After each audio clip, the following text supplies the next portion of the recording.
بسم الله الرحمن الرحیم. برادران و خواهران عزیز و گرامی، چنانه که برای همه معلوم است ما دهه اخیر ماه رمضان را استقبال می نماییم. خدای تعالی فرمودند لیلة القدر خیر من الف شهر، شب قدر از 1000 ماه بهتر است.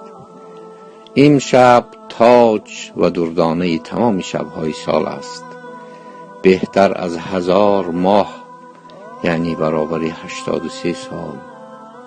هر عملی صالحی که در این شب انجام می‌یابد، مثلا 1 بار سبحان الله میگویی، گویا 83 سال سبحان الله گفته باشی. اگر 1 رکوع میکنی، گویا 83 سال در رکوع ایستاده باشی و حتی بیشتر از این، زیرا خداوند فرمودند که خیر من الف شهر، بهتر از 1000 ماه است. این شب از نماز شام آغاز یافته در نماز بامداد انجام می‌یابد. اولین چیزی که باید به آن حریص باشیم نمازهای فرض است که باید با جماعت در مسجد ادا گردند.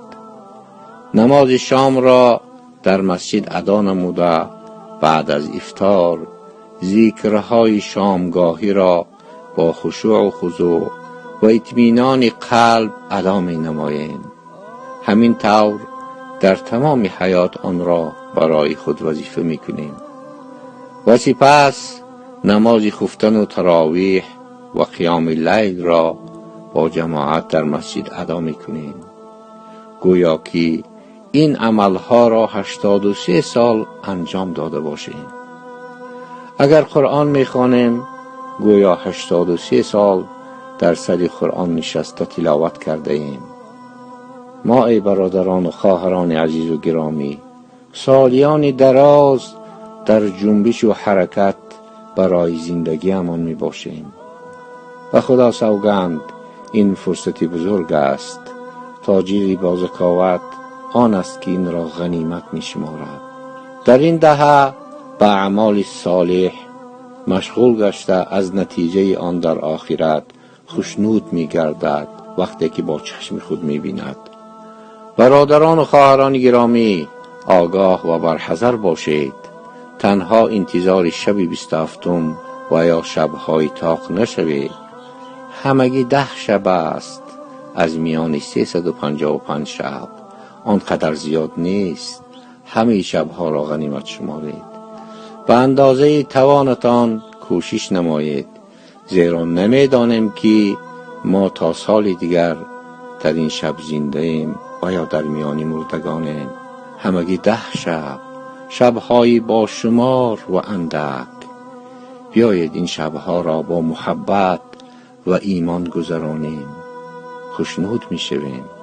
عایشه رضی الله عنها روایت می کنند که وقت دهه آخر می رسید، پیامبر خدا صلی الله علیه و سلم کمر خود را محکم می بستند، شبها را با عبادت زنده می داشتند و اهل خود را بیدار می کردند.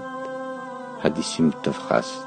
و در حدیث دیگر نیز حضرت عایشه مادرمان فرمودند پیامبر خدا صلی الله علیه و سلم در دهه اخیر آنقدر کوشش می کردند که در دهه‌های دیگر نمی کردند.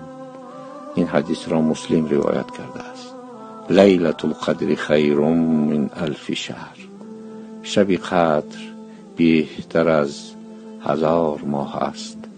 امشب تاج شبها و دردانه تمام شبهای سال است. غنیمت شمار، غنیمت شمار.